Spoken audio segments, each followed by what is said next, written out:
नमस्कार आप सभी को। स्वागत है आपका हमारे इस प्लेटफ़ॉर्म पर।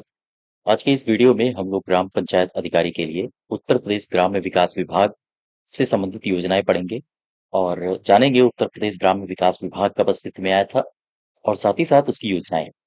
इसमें हम लोग केंद्र द्वारा प्रायोजित योजनाएँ भी पढ़ेंगे और उत्तर प्रदेश की प्रमुख योजनाएँ जो कि इस विभाग के द्वारा संचालित की जा रही हैं। ठीक है? ये इसका भाग 1 है, इसको पूरा देखिएगा। इसके आने वाले जो पार्ट्स हैं, इसमें दरअसल कई सारी योजनाएँ चलाई जा रही हैं इस विभाग के द्वारा। तो इस विभाग के द्वारा जो योजनाएँ चलाई जा रही हैं, उनके 2 से 3 पार्ट्स में कवर हो पाएँगी। ठीक है? ये इसका भाग 1 है। आप इसको पूरा देखिए, ग्राम पंचायत अधिकारी के लिए ये काफ़ी महत्वपूर्ण है। तो चलिए शुरू करते हैं। हमारा जो आज का टॉपिक है वो है उत्तर प्रदेश के ग्राम्य विकास विभाग के द्वारा कौन-कौन सी योजनाएँ चलाई जा रही हैं और ये विभाग कब अस्तित्व में आया था। तो आइए इन्हीं को समझते हैं। उत्तर प्रदेश ग्राम्य विकास विभाग, विकास विभाग एवं उसकी योजनाएँ, ठीक है? कौन-कौन सी योजनाएँ चलाई जा रही हैं? देखिए उत्तर प्रदेश ग्राम्य विकास विभाग के द्वारा उत्तर प्रदेश की अपनी स्वयं की योजनाएँ चलाई जा रही हैं, जो पूरी तरह से उत्तर प्रदेश सरकार के द्वारा फंडेड हैं। और इसी सरकार के द्वारा केंद्र प्रायोजित योजनाएँ भी चलाई जा रही हैं, जिनका अंश केंद्र भी कुछ देता है और उनमें राज्य भी कुछ इन्वेस्ट करता है। तो ऐसी ही कई सारी योजनाएँ हैं, जैसे आपने नाम सुना होगा प्रधानमंत्री आवास योजना ग्रामीण, तो ये उत्तर प्रदेश ग्राम विकास विभाग के द्वारा चलाई जा रही है। कई सारी योजनाएँ हैं जो कि आपसे मंत्रालय पूछ सकता है कि कौन-सी मंत्रालय के द्वारा चलाई जा रही है, जैसे ग्रामीण पेयजल योजना, है ना? विधायक निधि योजना, ये किसके द्वारा चलाई जा रही है? तो ये सारी की सारी योजनाएँ इसी विभाग के द्वारा चलाई जा रही हैं। कौन-कौन सी हैं? आइए उनकी चर्चा करते हैं। इससे पहले उत्तर प्रदेश ग्राम्य विकास विभाग ये कब अस्तित्व में आया? आइए इसके बारे में समझ लें। 1952 1952 आपको सबको पता होगा ये वो वर्ष था जब भारत में सामुदायिक विकास कार्यक्रम की शुरुआत हुई थी। विकास कार्यक्रम, सामुदायिक विकास कार्यक्रम की शुरुआत हुई थी या हम कहें का शुभारंभ हुआ था। शुभारंभ के पश्चात या के उपरांत ग्राम्य विकास विभाग अस्तित्व में आया था। ग्राम्य विकास विभाग की स्थापना की गई। स्थापना की गई, ठीक है? इससे पहले की इसलिए नहीं गई थी क्योंकि गाँव में कोई फ़ोकस दिया नहीं जा रहा था। पंडित जवाहरलाल नेहरू ने जब 1952 में इस कार्यक्रम की शुरुआत की, तो गाँवों की ओर रुझान गया, ठीक है? और 1952 के आसपास जब ग्राम्य विकास विभाग की स्थापना हुई थी, सामुदायिक विकास कार्यक्रम के शुभारंभ के पश्चात, तो एक पद का सृजन इनको करना पड़ा। 1985 में 1985 में ग्राम्य विकास आयुक्त के पद का सृजन हुआ। आयुक्त के पद का सृजन किया गया, ठीक है? ये बातें आप ध्यान रखोगे। आपसे पूछा जा सकता है कि ग्राम्य विकास आयुक्त का पद कब अस्तित्व में आया था? तो आप बताओगे 1985 में। और ये जो ग्राम्य विकास आयुक्त है, इसी के माध्यम से राज्य स्तर से लेकर आप देख सकते हो मंडल स्तर तक जितने भी जनपद थे, विकासखंड थे या ग्राम सभा की इकाइयाँ थी, इन सभी में विकास के लिए प्रयास शुरू हो गए। किसकी सहायता से? ग्राम्य विकास आयुक्त की सहायता से। तो ख़ैर इस बात को आप नेगलेक्ट कर सकते हो। आप 2 बातें, 2 फैक्ट याद रखो। ग्राम्य विकास विभाग की स्थापना कब हुई थी? सामुदायिक विकास कार्यक्रम के शुभारंभ के ठीक उपरांत 1952 में सामुदायिक विकास कार्यक्रम की स्थापना हुई थी, ठीक है? या सामुदायिक कार्यक्रम चलाया जा रहा था और 1985 में ग्राम्य विकास आयुक्त की स्थापना कर दी गई ताकि राज्य स्तर से लेकर मंडल स्तर, विकासखंड, जनपद तक विकास के लिए सघन प्रयास किए जा सकें, ठीक है? अब इसके बाद उत्तर प्रदेश सरकार के द्वारा कौन-कौन सी योजनाएँ चलाई जा रही हैं, आइए इसकी चर्चा करते हैं। उत्तर प्रदेश सरकार के ग्राम्य विकास विभाग के द्वारा विभिन्न योजनाएँ क्रियान्वित की जा रही हैं। क्रियान्वित की जा रही हैं। कौन-कौन सी हैं? आइए इनको समझ लेते हैं। ठीक है। तो सबसे पहली है प्रधानमंत्री आवास योजना आवास योजना ग्रामीण। प्रधानमंत्री आवास योजना ग्रामीण। दूसरी उत्तर प्रदेश सरकार के द्वारा ही ये योजना चलाई जा रही है। हालाँकि ये केंद्र प्रायोजित योजनाएँ हैं, लेकिन उत्तर प्रदेश सरकार के द्वारा इन योजनाओं को अपने प्रदेश में लागू किया जा रहा है। दूसरी है मनरेगा, हमें इसके बारे में भी पढ़ना है, ठीक है? तीसरी योजना कौन-सी है? राष्ट्रीय ग्रामीण आजीविका मिशन, आजीविका मिशन, ठीक। तीसरी योजना कौन सी है? तीसरी है प्रधानमंत्री ग्राम सड़क योजना, ग्राम सड़क योजना। चौथी योजना है ग्रामीण पेयजल योजना, ग्रामीण पेयजल योजना। आप एक और योजना पढ़ोगे, विधायक निधि योजना, विधायक निधि योजना। फिर आप पढ़ोगे अंबेडकर विशेष रोजगार योजना, ठीक। सातवीं आपकी योजना होगी सामुदायिक विकास कार्यक्रम। ये 7 हो गई। इसके बाद आप लोग एक और योजना पढ़ोगे, लोहिया, लोहिया ग्रामीण आवास एवं प्रशिक्षण कार्यक्रम, प्रशिक्षण कार्यक्रम, ठीक है। प्रधानमंत्री आदर्श ग्राम योजना, ग्राम योजना। समाजवादी, समाजवादी शुद्ध पेयजल सेवा योजना। तो इन योजनाओं को आप इस टॉपिक में इन सारी योजनाओं को पढ़ेंगे, ठीक है? और हम एक-एक करके सारी की सारी योजनाओं को आपके समक्ष डिस्कस करेंगे और साथ ही साथ इनमें जो करंट एस्पेक्ट क्या है, करंट एस्पेक्ट में भी हाँ, इनकी चर्चा हम लोग करेंगे, ठीक है? तो आइए प्रधानमंत्री आवास योजना ग्रामीण से शुरू करते हैं। इससे पहले आप लोग एक फैक्ट नोट कर लो, उत्तर प्रदेश से ही संबंधित है, इम्पोर्टेंट है, ग्राम विकास से संबंधित है, तो आपको पता होना चाहिए। 1 अप्रैल 1982 ये तारीख याद रखोगे आप। इस तारीख को क्या हुआ था? 1 अप्रैल 1982 को दीनदयाल उपाध्याय, दीनदयाल उपाध्याय राज्य ग्राम्य विकास संस्थान, विकास संस्थान की स्थापना हुई थी, ठीक है? और अगर आपसे पूछे ये कहाँ पर है संस्थान? पंडित दीनदयाल उपाध्याय राज्य ग्राम्य विकास संस्थान, तो आप बताओगे ये है लखनऊ में, बख्शी के तालाब के पास है। तो खैर, आप इतनी ही लोकेशन याद रखो और इसकी स्थापना कब हुई थी? 1982 में, ठीक है? यहाँ तक क्लियर हुआ? चलिए, अब हम लोग एक-एक करके योजनाओं को शुरू करते हैं। इन्हीं योजनाओं में एक योजना है प्रधानमंत्री प्रधानमंत्री आवास योजना ग्रामीण, ठीक है? प्रधानमंत्री आवास योजना ग्रामीण। प्रधानमंत्री आवास योजना ग्रामीण, इसमें आप एक बात समझो, जब भारत स्वतंत्र हुआ था यानी कि पाकिस्तान या हम कहें भारत का विभाजन हुआ था पाकिस्तान के रूप में, तो उस समय कई सारे शरणार्थी पाकिस्तान की तरफ से भारत आ रहे थे। तो ऐसे में जो आवास था, सार्वजनिक आवास एक बड़ा मुद्दा था और स्वतंत्रता के बाद जो शरणार्थी आ रहे थे, उन्हें आवासीय कार्यक्रम उनके लिए एक कार्यक्रम शुरू किया गया था जिसको कहते हैं सार्वजनिक आवासीय कार्यक्रम। ठीक है? और यही सामाजिक आवासीय या सार्वजनिक आवासीय कार्यक्रम आगे बढ़ते-बढ़ते प्रधानमंत्री आवास योजना ग्रामीण तक पहुँचेगा। आइए देखते हैं कैसे? स्वतंत्रता के बाद जो शरणार्थी आ रहे थे, शरणार्थी के लिए का मतलब है मेरा आवास से, इनके आवास की समस्या थी, रहने की समस्या थी। तो के लिए सार्वजनिक सार्वजनिक आवासीय कार्यक्रम, आवासीय कार्यक्रम शुरू किया गया। ठीक है? बात समझ पाए? ये कार्यक्रम शुरू किया गया और इसके बाद फिर आवास बनाने के लिए और कई अ, उच्च स्तरीय योजनाओं को लॉन्च किया गया। जैसे अगर हम बात करें इंदिरा आवास योजना की, इंदिरा आवास योजना। इस योजना को 1996 में लॉन्च किया गया। 1996 में इसे शुरू किया गया। आप लोग सोच रहे होंगे कि इंदिरा आवास योजना तो 1985 में शुरू की गई थी। तो आइए इसका पूरा इतिहास हम लोग अभी इस योजना को पढ़ने के बाद देखेंगे, ठीक है?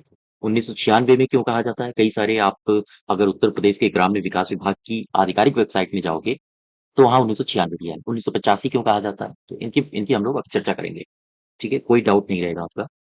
तो ये योजना शुरू की गई और इस योजना का एकमात्र लक्ष्य था कि यह एक ग्रामीण आवासीय कार्यक्रम था। आवासीय कार्यक्रम था। ठीक, गाँवों में अधिक से अधिक लोगों को आवास उपलब्ध हो सकें, इसके लिए इंदिरा आवास योजना की शुरुआत की गई 1996 में। इसके बाद हुआ क्या, जब 2014 में मोदी सरकार आई, तो 2014 में ये जो योजना थी इंदिरा आवास योजना, 2014 में इस योजना का मूल्यांकन किया गया। इस योजना का मूल्यांकन किया गया। क्यों किया गया? कितनी सफल है, कितनी असफल है? तो मूल्यांकन किया गया, किसने किया? मूल्यांकन किया कैग ने। मूल्यांकन किया सीएजी ने। मैं क्या लिख रहा हूँ? सीएजी यानी कि controller and auditor general of India ने, ठीक है? इन्होंने किया और इन्होंने रिपोर्ट सुझाया, इन्होंने रिपोर्ट दी और इसमें सुझाव दिया कि इस योजना में कई सारी कमियां हैं। तो कई सारी कमियां होने के चलते इस योजना को तत्काल एक नई योजना में परिवर्तित कर दिया गया। आओ समझते हैं क्या हुआ। दरअसल जब मोदी सरकार बनी थी 2014 में, तो 2022 तक सबके लिए आवास उपलब्ध कराने का लक्ष्य निर्धारित किया गया था। फिर इसके बाद उसको बढ़ा के 2024 कर दिया गया। तो कहीं न कहीं एक लक्ष्य था जब मोदी सरकार पहले टर्म में आई थी 2014 में, 2024 तक सभी के लिए मकान, सभी के लिए मकान, ये नारा दिया गया। यानी कि 2024 तक सबके लिए मकान उपलब्ध किया जाएगा और उपलब्ध कराने के लिए, सभी के लिए मकान उपलब्ध कराने के लिए क्या किया गया? 1/4/2016 ये तारीख याद रखिएगा, आपसे पूछी जा सकती है। अप्रैल का महीना था और पहली तारीख थी 2016 वर्ष था। 2016 से क्या हुआ? जो इंदिरा आवास योजना थी, इंदिरा आवास योजना को इंदिरा आवास योजना को प्रधानमंत्री आवास योजना ग्रामीण में पुनर्गठित कर दिया गया। पुनर्गठित कर दिया गया। ठीक है? यहाँ तक बात समझ पा रहे हो? क्लियर? अच्छा, इंदिरा आवास योजना में जब मकान उपलब्ध कराए जाते थे, तो उसका कुछ क्राइटेरिया होता था। क्राइटेरिया क्या होता था? इंदिरा आवास योजना के तहत जब मकान उपलब्ध कराए जाते थे, तो जो मकान का आकार था, यानी आवास का जो आकार था, वो 20 वर्ग मीटर के आसपास था।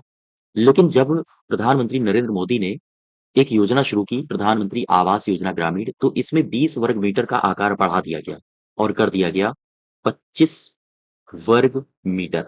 ठीक? तो मकान का आकार पहले कितना था? 20 वर्ग मीटर, अब कितना हो गया है? जो उपलब्ध कराए जाते हैं 25 वर्ग मीटर। और पहले इसमें जो सहायता राशि दी जाती थी, प्रति मकान के लिए, यानी हम कह सकते हैं कि इकाई सहायता राशि, ये बातें आप याद रखोगे, आपसे पूछी जा सकती हैं, ठीक है? पहले जो प्रति मकान सहायता राशि दी जाती थी, वो कितनी थी? इसमें आप 2 भागों में इसको डिवाइड करके पढ़िए। मैदानी क्षेत्र में मैदानी क्षेत्र में कितनी थी पहले? ₹70,000, ठीक है? लेकिन अब कितनी बढ़ा के कर दी गई है? अब कर दी गई है ₹1,20,000 लाख रुपए। ठीक? बात समझ पाए? और ये जो मैदानी क्षेत्र है, यहाँ पे केंद्र और राज्य के मध्य जो राजस्व का बँटवारा होता था, वो 60/40 के अनुपात में बँटवारा होता था। यहाँ तक बात समझ पा रहे हो? अच्छा, ये तो मैदानी क्षेत्र हो गया। अब ज़रा एक बात समझो, यदि हम बात करें पहाड़ी क्षेत्रों की या दुर्गम क्षेत्रों की, ठीक है? तो इन क्षेत्रों में जो पहले राशि दी जाती थी, वो थी ₹75,000, लेकिन अब राशि बढ़ा के कर दी गई है 1,30,000 लाख रुपए। बात समझ पा रहे हैं? पहले राशि ₹75,000 थी, अब 1,30,000 दी जाती है। यहाँ तक क्लियर हुआ? अच्छा, मैदानी क्षेत्रों में केंद्र और राज्य के मध्य बँटवारा 60-40 का है, तो वहीं पहाड़ी और दुर्गम इलाकों में राज्य और केंद्र के मध्य बँटवारा कितना है? यानी केंद्र और राज्य के मध्य, वो है 90/10। यहाँ आपको ध्यान रखना है, ये केंद्र का है, ये राज्य का है। कभी-कभी मैंने कई सारे एग्ज़ाम्स में क्वेश्चन्स देखे हैं, वहाँ आपसे राज्य फिर केंद्र लिख देता है। तो चूँकि कैंडिडेट्स ने, आप लोगों ने पढ़ा होता है 60-40, 60-40, तो आप वहाँ ऑप्शन में भी कुछ ज़्यादा दिमाग ना लगाते हुए आप 60-40 टिक करके चले आते हो, जबकि ये गलत है। राज्य केंद्र पूछ दिया तो फिर 40 इधर आ जाएगा, 60 इधर चला जाएगा। राज्य केंद्र पूछ दिया तो 10 इधर आ जाएगा और 90 हाँ, उधर चला जाएगा। तो यहाँ बहुत छोटी-छोटी गलतियाँ हैं, लेकिन इनको बहुत गंभीरता से लेना है, ठीक है? तो इतना आई होप आप समझ गए होंगे, ठीक है? अब एक बात समझो, इसी योजना में जब प्रधानमंत्री आवास योजना ग्रामीण पुनर्गठित किया गया। तो लाभार्थी जो था उसे मनरेगा से 90 से 95 दिनों की अकुशल मजदूरी पाने का अधिकार भी दिया गया। ठीक है? अच्छा, ख़ैर ये सब बातें आप स्किप कर सकते हो, आपके मतलब की नहीं है। ये जो प्रधानमंत्री आवास योजना ग्रामीण है, क्वेश्चन यहाँ से आपका पूछा जा सकता है कि सपोज़ करो ये लाभार्थी है, इस लाभार्थी का चयन का किस आधार पर होगा? अगर प्रधानमंत्री आवास योजना ग्रामीण के तहत कोई व्यक्ति लाभ उठाना चाहता है, तो उसे उसका चयन कैसे होगा? उसके चयन के आधार क्या होंगे? ये बताओ, यहाँ से क्वेश्चन आ सकता है आपके एग्ज़ाम में। इसके चयन के 3 आधार हैं, या हम कहें 3 चरणीय 3 चरणीय सत्यापन के माध्यम से चयन किया जाएगा। चयन किया जाएगा। ये 3 चरणीय कौन-कौन से हैं? सबसे पहला है सामाजिक, आर्थिक,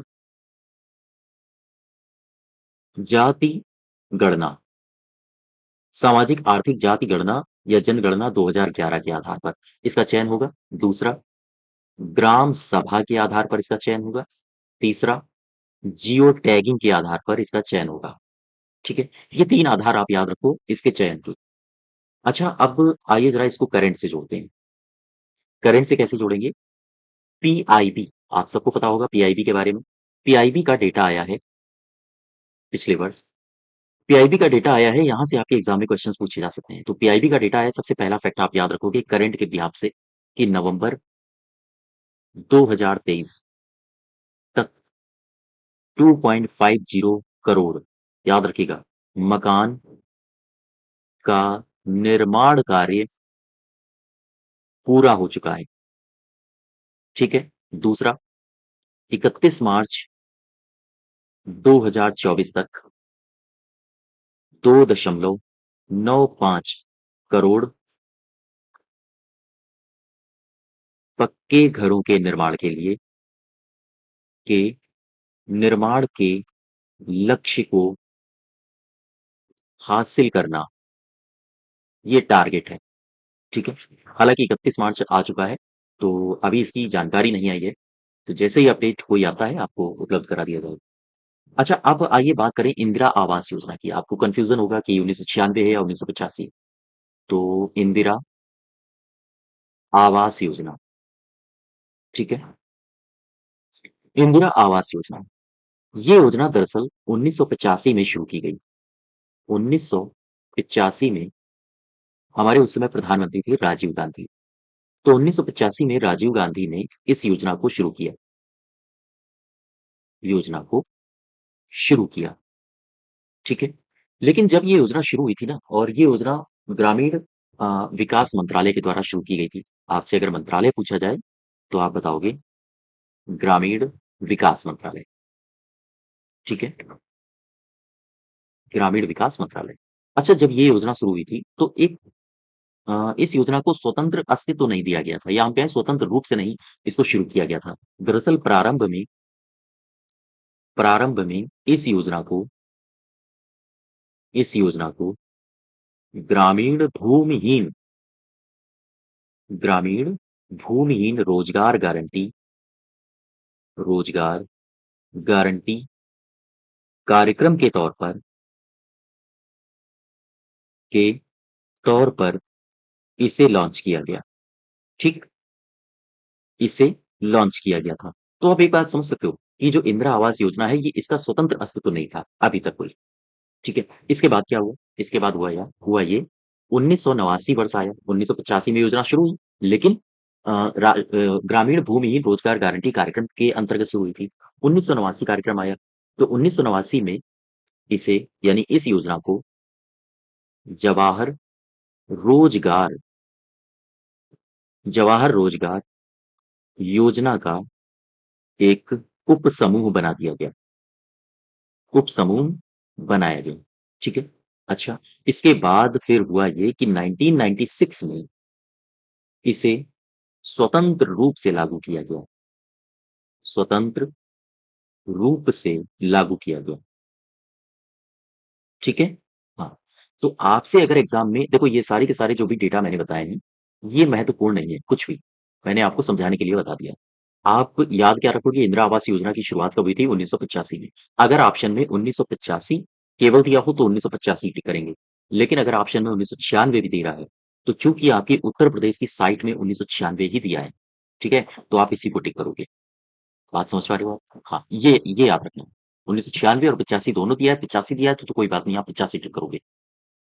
लेकिन 96 भी अगर टिक किया है, ऑप्शन में दिया गया है, तो फिर आप उत्तर प्रदेश की आधिकारिक वेबसाइट के आधार पर ही इसको टिक करोगे, ठीक है? ताकि अगर कोई भी किसी भी प्रकार का ऑप्शन 1996 मानने से आयोग इनकार कर देता है, तो फिर आप उसमें हाँ, त्रुटि लगा सकते हो अपनी। अपनी अपनी क्वेरी पूछ सकते हो आप और उसका आधार दे सकते हो उत्तर प्रदेश की साइट को, ठीक है? अब नेक्स्ट देखो। अच्छा, इसी योजना में एक बात और समझो, इस योजना के लाभार्थी जो भी होंगे, इस योजना के जो भी लाभार्थी होंगे, वो 60% होंगे एससी और एसटी, ठीक? एससी-एसटी होंगे 60%, 15% होंगे अल्पसंख्यक और 3% के आसपास होंगे दिव्यांग, ठीक? नेक्स्ट देखो, अगली योजना है, ये तो थी प्रधानमंत्री आवास योजना ग्रामीण, इसी से मिलती-जुलती हमारे उत्तर प्रदेश सरकार के मुख्यमंत्री जी ने भी शुरू की है, योगी आदित्यनाथ ने। उसका नाम है मुख्यमंत्री मुख्यमंत्री ग्रामीण आवास योजना, आवास योजना, ठीक है? मुख्यमंत्री ग्रामीण आवास योजना। इन योजनाओं पर ज़्यादा आपको कमांड रखनी है। प्रधानमंत्री आवास ग्रामीण योजना हालाँकि उत्तर प्रदेश सरकार के द्वारा चलाई जा रही है, लेकिन है ये केंद्र प्रायोजित योजना। लेकिन जो मुख्यमंत्री आवास योजना ग्रामीण है, ये पूरी तरह से उत्तर प्रदेश सरकार की योजना है। इसमें शत प्रतिशत जो फंडिंग है, वो राज्य सरकार की है। तो ऐसी योजनाओं पर आपको ज़्यादा कमांड करनी है। मुख्यमंत्री ग्रामीण आवास योजना, तो ये पहली बात तो शुरू क्यों की गई? इसकी आवश्यकता क्यों पड़ी? जबकि प्रधानमंत्री आवास योजना ग्रामीण चल रही थी, फिर भी इस योजना की आवश्यकता पड़ी। क्योंकि जो लोग या हम कहें जो लोग या फिर जिन लोगों का जिनका नाम प्रधानमंत्री आवास योजना ग्रामीण में नहीं आ पाया, ऐसे गरीबों को ऐसे गरीबों को आवास उपलब्ध कराने के लिए इस योजना की शुरुआत हुई, ठीक है? इस योजना की शुरुआत की गई। अब आवास उपलब्ध नहीं हो सका प्रधानमंत्री आवास योजना ग्रामीण के तहत, तो फिर मुख्यमंत्री जी ने अपनी तरफ से एक योजना शुरू कर दी। बोले ठीक है, आपका नाम उसमें नहीं आया, तो हम आपका नाम हाँ, इन योजनाओं में डालते हैं। ये योजना दरअसल शुरू करी गई थी 2018-19 से, ठीक? 2018-2019 से इस योजना को शुरू किया गया और मुख्यमंत्री आवास ग्रामीण योजना 2018-19 से चलाई जा रही है। इस योजना के तहत होता क्या है? इस योजना के तहत क्या होता है? आइए समझते हैं इसको। सामान्य क्षेत्र में सबसे पहली बात, सामान्य क्षेत्र में आवास के लिए सामान्य क्षेत्र में आवास के लिए 1,20,000 रुपए जो वहाँ पर प्रावधान है, वही यहाँ पर प्रावधान है, ठीक है? हाँ, तो ऐसा नहीं है कि योगी जी ने अगर कोई योजना शुरू करी है, केंद्र की योजना के ही तर्ज पर, तो उसमें कोई भेदभाव कर रहे हैं। जो वहाँ पर राशि मिल रही है, वही यहाँ पर राशि मिले। उनका कहने का मतलब ये है कि आप अगर प्रधानमंत्री आवास योजना पाने से वंचित हो गए हो, उस योजना के तहत आप मकान पाने से वंचित हो गए, तो कोई बात नहीं। शोर-शराबा करने की आवश्यकता नहीं है। आप हमारे पास आइए, मैं आपको मकान दूँगा, ठीक है? तो सामान्य क्षेत्र में अगर आवास पाना है, तो 1,20,000 रुपया आपको मिलेगा। दूसरी बात, अगर उत्तर प्रदेश का कोई क्षेत्र नक्सली प्रभावित है, नक्सल प्रभावित क्षेत्रों में आवास के लिए आवास के लिए 1,30,000 रुपए आपको दिए जाएँगे, ठीक है? हाँ, और सबसे खास बात, इस योजना में जो शत प्रतिशत अंश है, वो राज्य सरकार दे रही है। प्रधानमंत्री आवास योजना में क्या था? प्रधानमंत्री ग्रामीण आवास योजना में अ, उसमें 60-40 था सामान्य क्षेत्र के लिए, यानी 60% केंद्र दे रहा था और 40% राज्य दे रहा था।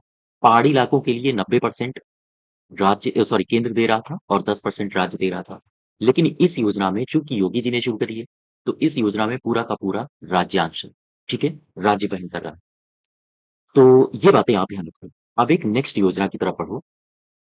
इस योजना का नाम है दीनदयाल उपाध्याय, दीनदयाल उपाध्याय राष्ट्रीय ग्रामीण रोजगार मिशन, रोजगार मिशन, या फिर राष्ट्रीय ग्रामीण आजीविका मिशन, ठीक है।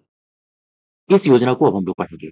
ये योजना भी हालांकि केंद्र प्रायोजित है, लेकिन उत्तर प्रदेश सरकार के द्वारा अपने राज्य में लागू की जा रही है।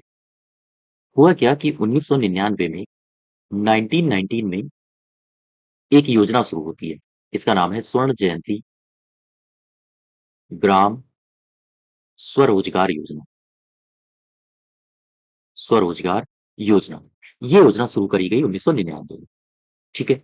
इस योजना को शुरू किया गया, लेकिन इससे पहले कई सारी योजनाएं चल रही थी, उन योजनाओं को इसमें मिला दिया गया। तो इसमें, इस योजना में, स्वरोजगार योजना में पहले से चल रही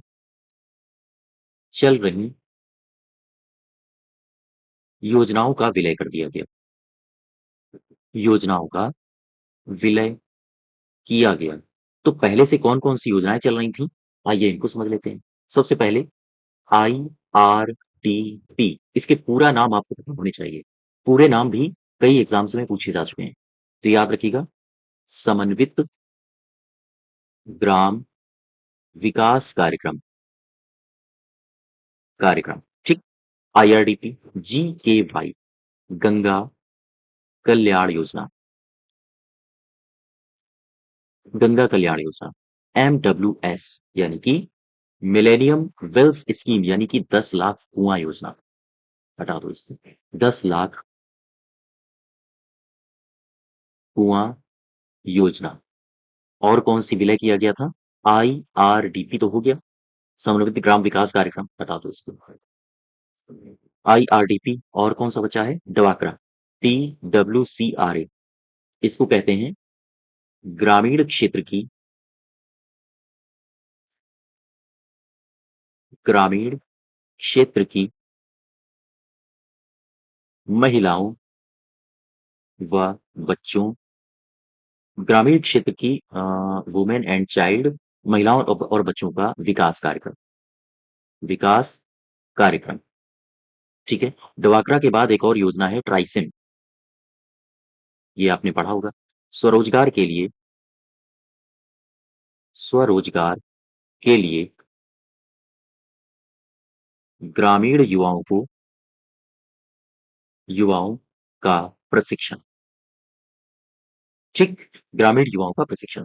तो ये सारी योजनाओं का विलय किया गया, ठीक है। यहां तक समझ गए। अब जरा एक बात समझो। 1 अप्रैल 1999 को, 1 अप्रैल 1999 को योजना शुरू हुई, ठीक। ये योजना थी स्वर्ण जयंती ग्राम स्वरोजगार योजना, स्वरोजगार योजना। 1 अप्रैल 1999 को ये योजना शुरू हुई। और इसमें कौन कौन सी योजनाओं का शामिल किया गया? जैसे IRDP, अभी मैंने आपको पीछे बताया था, जैसे सिट्रा, ठीक है, जैसे मैंने बताया था ट्राइसिम, TRYSEM, और भी कई सारी योजनाएं थी जैसे GKY और MWS, इसके बाद डवाक्रा। तो ये सारी योजनाओं का इसमें विलय कर दिया गया। और इसके बाद ये जो स्वर्ण जयंती ग्राम स्वरोजगार योजना थी, इसका अस्तित्व भी समाप्त कर दिया गया 2011-2012 के आसपास। तो 2011-12 से एक परिवर्तन होता है। क्या परिवर्तन होता है, आइए यहाँ पर समझते हैं। 2011-12 से एक परिवर्तन ये हुआ कि यहाँ से 2011-12 से इसी योजना को, इसी योजना को राष्ट्रीय ग्रामीण आजीविका मिशन के रूप में लॉन्च किया गया, आजीविका मिशन के रूप में शुरू किया गया, ठीक है। यहाँ तक क्लियर हुआ। अब जरा देखो, राष्ट्रीय ग्रामीण आजीविका मिशन ये कौन सा मंत्रालय चला रहा है और किसके सहयोग से चला रहा है? यहाँ से क्वेश्चन आपके MPPCS में एक बार क्वेश्चन पूछा गया था, तो ये बातें आपको ध्यान रखनी पड़ेंगी। राष्ट्रीय ग्रामीण आजीविका मिशन, आजीविका मिशन। ठीक। राष्ट्रीय ग्रामीण आजीविका मिशन, इसका शुभारंभ जो हुआ है वो किसके द्वारा हुआ है? इसका शुभारंभ दरअसल जून 2011 में देखने को मिलता है, जब आप उत्तर प्रदेश की आधिकारिक वेबसाइट में जाओ, ठीक है? और जून 2011 में इसका शुभारंभ हुआ है दरअसल ग्रामीण विकास मंत्रालय,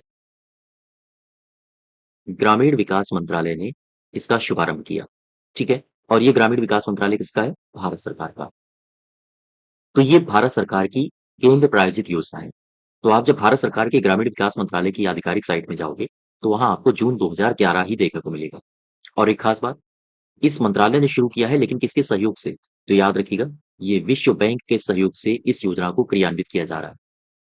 विश्व बैंक के सहयोग से, ठीक है? इस योजना को क्रियान्वित किया जा रहा है। तो याद रखेंगे। अच्छा, उत्तर प्रदेश की अगर हम बात करें, तो उत्तर प्रदेश ने भी क्या इस योजना को शुरू किया है? हाँ, उत्तर प्रदेश राज्य ग्रामीण आजीविका मिशन, ये शुरू किया गया था उत्तर प्रदेश सरकार के द्वारा, और 2013 से शुरू किया गया था, और 60-40 के रेशियो में इसमें आवंटित की जाती है राशि।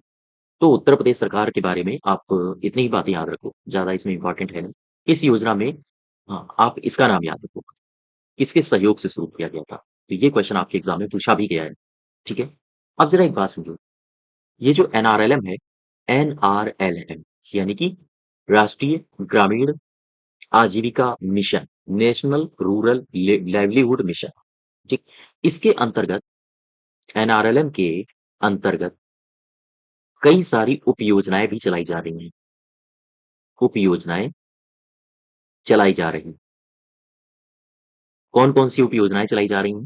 तो आपसे आपके एग्ज़ाम में ये क्वेश्चन्स पूछे जा सकते हैं। तो यहाँ से चूँकि एग्ज़ाम में क्वेश्चन्स इनको करंट बेस में पूछे जा सकते हैं, ठीक है? करंट एस्पेक्ट में। तो ये योजनाएँ, उपयोजनाएँ कौन-कौन सी हैं? आप इनको याद रखो या ना रखो, इट डज़न्ट मैटर। लेकिन इनका करंट से संबंधित इनमें कौन-कौन सी चर्चाएँ चल रही हैं, वो बातें जो मैं बताऊँगा, वो बातें आपको याद रखनी है। सबसे पहले कौन-कौन सी उपयोजनाएँ चलाई जा रही हैं, आप इतना एक सिंपल वे में आप देख लीजिए केवल। जैसे आजीविका ग्रामीण स्वास्थ्य योजना, या स्वास्थ्य आजीविका ग्रामीण हम कहें एक्सप्रेस योजना, एक्सप्रेस योजना, ये एनआरएलएम की ही एक उपयोजना है, ठीक है? और दीनदयाल उपाध्याय उपाध्याय ग्रामीण कौशल्य योजना, ठीक है? दूसरी, तीसरी कौन है? महिला किसान महिला किसान सशक्तिकरण करण परियोजना। चौथी कौन-सी है? स्टार्टअप स्टार्टअप ऐसे लिखेंगे, स्टार्टअप ग्राम उद्यमिता कार्यक्रम, ठीक है? और चौथा ये हो गया, और पाँचवाँ है आपका ग्रामीण स्वरोजगार ग्रामीण स्वरोजगार प्रशिक्षण संस्थान। ये कुछ इंस्टीट्यूशंस हैं और ये योजनाएँ हैं जो एनआरएलएम यानी राष्ट्रीय ग्रामीण आजीविका मिशन की उप योजनाओं के तौर पर जानी जाती हैं। क्लियर है बात यहाँ तक? अब ज़रा देखो, आप पीआईबी का डेटा क्या कहता है? ये करंट की खबर है, आपको ये याद रखना है, ठीक है? पीआईबी का डेटा क्या कहता है? आओ समझते हैं। सबसे पहली बात, याद रखिएगा, इसी योजना से संबंधित है राष्ट्रीय ग्रामीण आजीविका मिशन से। प्रति ग्राम प्रति ग्राम प्रति ग्राम संगठन को 1,50,000 रुपए 1,50,000 रुपए तक की वल्नरेबिलिटी वल्नरेबिलिटी रिडक्शन फंड का प्रावधान किया गया है। फंड का प्रावधान किया गया है। तो ये बात आप याद रखिएगा।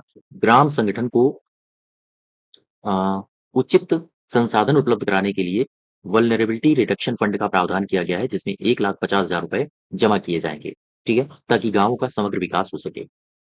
और इसमें दूसरी बात आप याद रखोगे, दीनदयाल उपाध्याय दीनदयाल उपाध्याय ग्रामीण कौशल योजना, कौशल योजना। इस योजना में पीआईबी का डेटा अभी हाल ही का कहता है कि सबसे पहले तो आप ये समझो कि ये 2014 से कार्यान्वित है। 2014 से कार्यान्वयन हो रहा है इसका, ठीक है? क्रियान्वित है 2014 से। और इसमें दीनदयाल उपाध्याय ग्रामीण कौशल योजना में किस उम्र तक के युवाओं को शामिल किया जाता है या युवाओं को ट्रेनिंग दी जाती है या हम कहें युवाओं को अ, लाभान्वित किया जाता है। तो आप ये एज याद रखिएगा, आपसे पूछी जा सकती है। 15 से लेकर 35 साल।